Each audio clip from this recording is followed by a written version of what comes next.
આપનું નામ? રાજદીપસિંહ ઝાલા. રાજદીપભાઈ, ખાસ કરીને આગામી ગઈકાલે ધર્મરથનું આયોજન કરવામાં શું કહેશો? ગઈકાલે અમે વાંકાનેર ડિસ્ટ્રિક્ટના 27 ગામડામાં ફર્યા.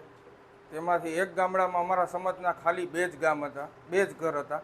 2 ઘરમાંથી અમને 2 ઘરની જગ્યાએ આખું ગામ સ્વયંભૂ અમને સ્વાગત કરવા આવ્યું. એ જોઈને અમને એવું લાગ્યું કે બધા ગામડામાં બહુ એટલે બહુ રોષ છે.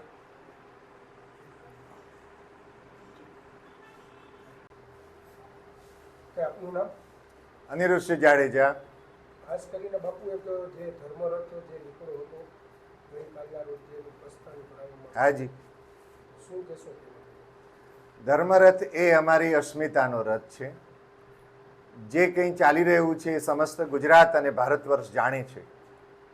અહંકારી કહેવાતા રાજતજજ્ઞોએ જે ભૂલો કરી છે અને અમારી અસ્મિતા, અમારી બહેનો દીકરીઓ વિશે જેમણે ઉતરતા શબ્દો બોલી અને પોતાનો સાચો પરિચય આપ્યો છે, એમની સાથેનું આ ધર્મયુદ્ધ છે.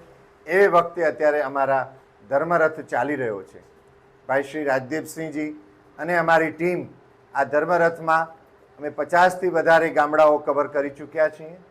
અભૂતપૂર્વ એમનું સ્વાગત થઈ રહ્યું છે. લોકોમાં સંગઠનની ભાવના, ધર્મ ભાવના વધી રહી છે. હું રાજદીપભાઈને કહીશ કે એમના જે અનુભવો છે એમની આપને વાત કરે, ત્યારબાદ હું આગળની વાત આપને કહું. શ્રી રાજદીપસિંહ. બાપુ, ખાસ કરીને આ જે ધર્મરથ છે તે હાલ કઈ જગ્યાએ કર્યો છે અને આગામી દિવસોમાં કઈ જગ્યાએ કરશે? અત્યારે પડદરી, લોધિકા અને રાજકોટ અમારું કેન્દ્ર સ્થાન છે અને 1 તારીખે ધર્મરથ છે એ રાજકોટ એની પધરામણી થશે અને અભૂતપૂર્વ અહીંયા ધર્મયાત્રા પણ થવાની છે.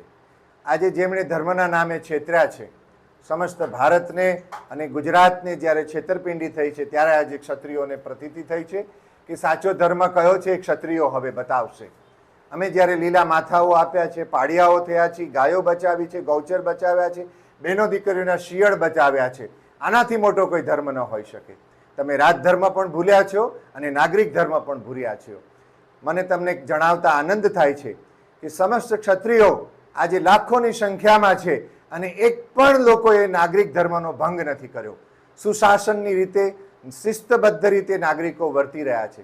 સમસ્ત ગુજરાતમાં લાખો યુવાનો આજે વિરોધ દર્શાવી રહ્યા છે, પણ અમે કોઈ નીતિ નિયમોનો ભંગ નથી કર્યો. કાયદા અને કાનૂનની મર્યાદામાં રહી અને સુશાસનની સજ્જ થઈ અને અમે લોકો કામ કરી રહ્યા છીએ. આજે અમારી બહેનો વ્રતો કરી રહી છે, ઉપવાસ કરી રહી છે. ધર્મરથમાં સેંકડો રીતે ધર્મ ભાવનાઓ જોડાઈ રહી છે. અમે બૂથ ઉપર જઈને બૂથ મેનેજમેન્ટ પણ કરી રહ્યા છીએ. અમે બતાવીશું ચૂંટણી કેમ થાય છે. તમે ખોટી ચૂંટણીઓ કરી છે, ખોટા મતદાનો કરાવ્યા છે. આજે સત્યની અને ધર્મની લડાઈમાં અમે એ પણ આપને બતાવવાના છીએ. સાથે સાથે અમે વોર્ડ વાઇઝ પણ મિટિંગો લઈ રહ્યા છીએ. સર્વ સમાજ અમારી સાથે જોડાઈ રહ્યો છે. હવે આ મુદ્દો માત્ર ક્ષત્રિયોનો નથી રહ્યો, માત્ર ક્ષત્રિયોની બહેનો દીકરીઓનો મુદ્દો નથી રહ્યો. સમસ્ત ભારત ખંડની આજે બહેનો દીકરીઓનો મુદ્દો આ બની ગયો છે અને 18 આલમ આજે ક્ષત્રિયોની સાથે છે. ત્યારે અમે જે 562 રજવાડાઓ આપ્યા હતા, આજે અમે હિસાબ પણ માગી રહ્યા છીએ કે તમે કયા ધર્મને પ્રસ્થાપિત કરી રહ્યા છો. એટલે રાજકોટના આજે મધ્યસ્થ કાર્યાલયથી અમે આજે ઘોષણા કરીએ છીએ કે તારીખ 1ના રોજ અમે ભવ્ય ધર્મયાત્રા, ધર્મરથ સાથે નીકળવાના છીએ. સાથે સાથે હું આપની ચેનલના માધ્યમથી રાજકોટની ધર્મપ્રિય જનતાને પણ નિમંત્રણ આપું છું.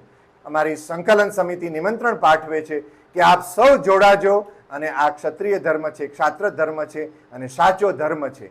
આજે સૌથી મોટો ખતરો છે તે લોકશાહી ઉપર છે. અમે રાજાશાહી પણ ચલાવી હતી અને લોકશાહી કેમ ચલાવી શકાય એનું પણ અમે આજે પ્રશિક્ષણ કરી રહ્યા છીએ.